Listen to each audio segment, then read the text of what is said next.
All right, hey guys, bringing another roadside chat with my friend Mike Boone. Hey everybody. Mike Boone is a search and seizure expert, also a active law enforcement officer. So I love the fact that we have somebody on the show who's in the mix, right? All right, so we got a question here, and this is kind of an interesting question. All It right. kind of. What do we have? What we have here is it reminds me of when I was a trooper. The officer says, would using a portable handheld mirror to look under a vehicle on a traffic stop be considered the same as basically, is it a search? That's really what he's trying to say, right? And it reminds me of my career because I always wanted to be like interdiction, but I'm also going to tell you that I don't think I had like really the knack for it. You ever met like a person who's just like really gifted in finding those I know those a few loads? very good interdiction cops, and Yeah. they're magical. How they can Yeah. just look out there, eyes on that road, and go, yeah, there it is. That's right. And well, actually, I do know somebody who his name is Dave Fry. And Dave Fry, if you're actually make sure that we tag Desert Snow in this. Dave Fry is one of the best interdiction officers in the country, and he's also one of the owners of Desert Snow. You've heard of Desert Snow? Yeah, absolutely. Of course, right? Pretty big company, right? Yes. And he, I actually rode with him. Oh, cool. And he's actually he's a working cop, and he owns Desert Snow. And I was out there with him in Nebraska, and he's in Nebraska. He's still a working cop, Okay. and it's just amazing, right? He has an eye for this stuff. So the point of the story is that I was in 511 store, and I saw the little mirror, made by Asp, right? And it goes at the end of the baton. And I thought to myself, well, shit, that's what I need to go find loads. There he is. And I never used it once because I'm not that gifted. I'm not a Dave Fry. That was the key, though. I got the mirror. I'm all set. Huh? I'm literally telling you, like, I bought that thing, and I thought to myself, I'm going to find 100 pounds of cocaine, and of course, I think I found grams, and now with the mirror. So let's talk this through. I think it's an interesting question. It is an interesting question. Yeah. Now, is this a search under the Fourth Amendment? So, two types of searches. Okay. Right? There's two types of searches out there, and you've got your expectation of privacy, reasonable expectation of privacy searches, and we'll talk about that a little bit more, or trespass into a protected area. So we'll look at this. So the trooper's taking this mirror on a traffic stop, and wanting to look underneath there.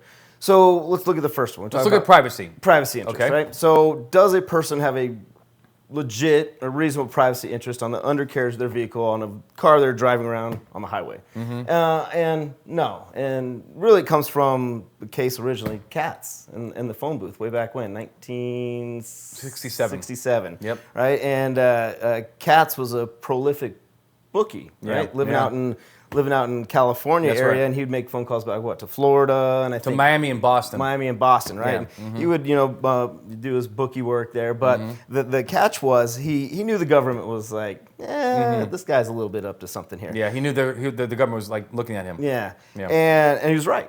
They were trying to build a case on him, but they didn't have it. And he, being the intelligent man he was, and some crooks were pretty intelligent, that's for sure. Yep. He would go out and use a phone booth nearby the house. Now, I was like your analysis of what a phone book is. If you would enlighten our viewers on what a phone booth is. A phone booth. So when I teach my search and seizure classes and I bring up the phone booth that was similar to Katz, I tell my students, I look at the audience because there's a bunch of young people out there, and I said, hey, I can see a lot of confused faces.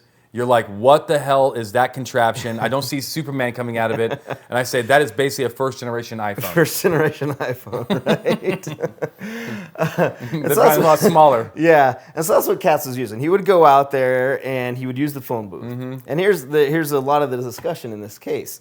It's not his phone booth. It's for public use out there in a public area. Yeah. Well, what Katz would do would shut the door behind him. He would make his phone calls, and he was aware that the government was like, all right, two could play at this game. They got lip readers. That's right. So just a little pause here. This is 1967. Well, this is the side 1967. Before, yes. But 1964 or so. This is like Dick Tracy shit. Yeah. Right. The government doesn't have all the technology that they have today. So like you said, they Those hired laser mics didn't exist. the laser microphones and the thermal imaging, and they hired a lip reader. Right. And so Katz, being savvy to this here, would go out there, shut the door, speak in a relatively low tone, and would cover his mouth when he spoke on the phone. I like to say, I don't know if you ever heard me say this, but I like to say if Charles Katz was alive today, he would be the only criminal to not flaunt his shit on Facebook. That's true. He's a very private guy. You could see how he was doing that. Yeah. And so what the government did is like, all right, let's put a microphone on the top, the exterior of the phone booth. Genius. Yeah, genius, right? Yeah. I mean, because we're cops, right? And then what's the purpose here? To hear his side the bookie of the, stuff. Hear his side of the phone call. Right. And so that's what they did. And they picked up his side of the conversations. They couldn't hear the other side of the receiver, but the information they picked up from that was enough to indict him and arrested him. And so now we go to the U.S. Supreme Court. And now what's interesting, look, these roadside chats, when we have the time, we're going to elaborate on the case law behind it, because I think it's important to kind of understand the why, not just the what. Yeah. Now, let me kind of jump in here and explain what is the mega controversy here in 1967. What it is actually a case that comes from the 1920s, I want to say 1927, called Olmsted. You ever heard of Olmsted? So what Olmsted was is where the federal government, prohibition agents, they put alligator clips on the phone wires, and they heard Roy Olmsted's conversation, and he was talking about selling illegal alcohol. Well, what happens is that he gets convicted. It goes to the U.S. Supreme Court, and by the way, Roy was an off-duty Seattle police officer. Oh, was he? Yeah, he might have been. He might have been off. He might have been. He was a lieutenant at the time, but he might have quit by this time. But he was making literally millions of dollars in 1920s. How much is that today? Oh gosh. Right. So he was like the Bill Gates of his time, right? So anyway, so the point is that they put the alligator clips on there. They listened to his phone call. They used those, auditory, the evidence and so forth in his case. They go to the U.S. Supreme Court, and the Supreme Court upholds it. They said no search, because did the federal government step 1 foot, well, you don't know this, but did they step 1 foot into his home or business? They didn't. They were outside on the telephone pole.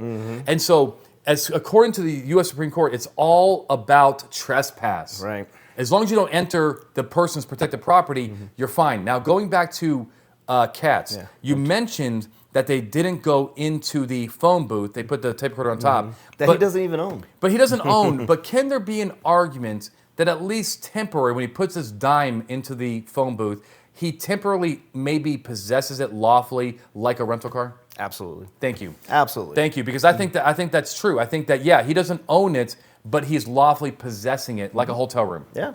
But they didn't enter it. No. And so what did the Supreme Court say?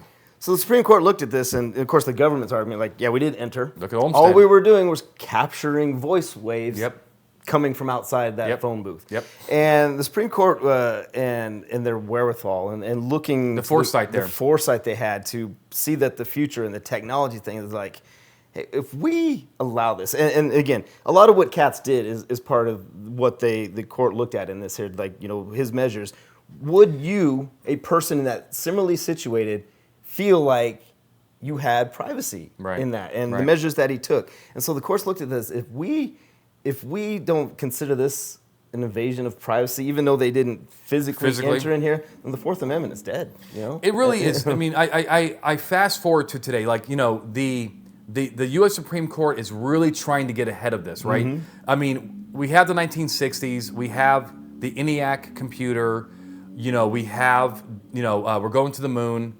And, technology, I mean, it's nowhere near today, right? No. But they have the foresight to recognize, hey, look, like, the world is changing. And if we don't do something about this, if we just say, hey, no harm, no foul, because you never enter the phone booth, privacy is dead. Yeah. I mean, I look at it today and I say to myself, hey, if the U.S. government can spy on me, right? They can use, satellites to look into my windows. They can use laser microphones to listen to my conversation at the kitchen table.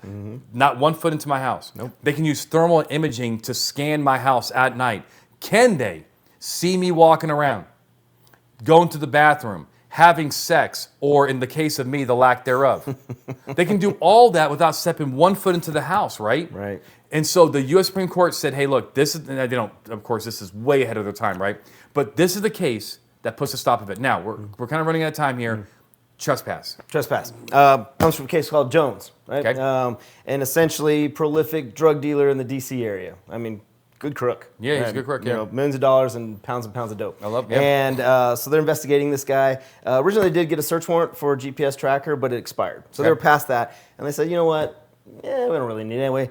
Put a GPS tracker on his vehicle. Mike did not need it because Jones did not have any Expectation of privacy, right? in his location. Yeah, in his location, There it because is. he's out driving the car in the world. It's a cat's analysis. It was a cat's analysis originally. So put the GPS tracker on it and monitor the GPS tracker for About 28 28 days. days. Yeah, the thousands and thousands of data points. Yeah. Essentially mapping his every move in his vehicle for that time period. Okay, so this is what's interesting, and this is why I brought this story up, because some people want to know some of the the behind the scenes stuff. So in 1967, CATS comes out, and Olmsted in its whole trespass test gets mothballed. And nobody, my lawyers out here are going to appreciate this, right? Because their briefs from 1967 to 2009, which is Jones, were all about privacy, privacy, privacy. Right. Then what rises from the dead? Olmsted. Because we're touching now. We're touching Yeah. because A protected Olmsted. area. Yeah, Olmsted said, "Hey, look, as long as you don't go into the house, you're fine." So Olmsted rises from the dead, and it basically the U.S. Supreme Court through Antonin Scalia said, "Hey, who is now passed away, right? So I hope he rises from the dead because I like that dude." Yeah. But he says, "Hey, look, it's not just privacy; it's also trespass." Full circle back to our mirror on the end of an asp, okay, on the end of baton. Putting it under the car and looking at the gas tank and looking at the frame, is that a violation of a reasonable expectation of privacy? No. Correct, because it's something that it's not exposed directly to view, but at the same time, if a cop got onto the ground and looked at my car, at Wally World, first of all, I'm a Target guy, but bougie. yeah, I've been off meth for a long time, so I don't go to Walmart anymore. But if he looked under my car and saw that I had a false compartment somehow, I'm not going to win that case by CATS. And the other thing is, the cop is not touching my vehicle. No touch. No intention. No touching with the intent to get. Good. So we have no problems. So cops can use that mirror with impunity during a traffic stop. All right, what's your problem? Are we extending that stop? That's a good question. What's the stop for? Is it a traffic violation? And are we just... I think it is. I think it's for a minor traffic violation. so- Let's call it speeding. All right, so Rodriguez, right? What's that case? In brief. In brief. Traffic stop. Cop has a hunch. Yep. Asks for consent. Rodriguez says no. Right. Held him. Ran the dog. Then developed probable cause. Search. Made the arrest. But the court said you didn't have reasonable suspicion. You didn't have consent. You extended that stop. So Rodriguez is a very hard, fast rule that basically, the way I read it, and you tell me if you agree, is that if we're going to extend a traffic stop, we need reasonable suspicion or consent, right? People can give consent to extend traffic stops. So that's the caution that you're going to give our friends that are watching us. Hey, fine, you want to look under a car and be kind of like cool, like I thought I was when I bought my mirror, and you're going to get lucky and find that mother lode. Fine. But the best way to do it is probably with a backup officer. Absolutely. Have somebody else running that traffic stop, doing all the things related to that traffic stop, and do your mirror all you want. And if you hit the payload, then give us a call and let us know how you did it. But that, or you're going to need reasonable suspicion. There you go. All right. So, Mike, do me a favor. I know sometimes we talk a lot. We're at, whatever time we're at here. We're at 13 minutes here. So give our readers, our viewers, just a takeaway here. What's the message here? Takeaway, it's not a search. Okay. There wasn't the expectation of privacy.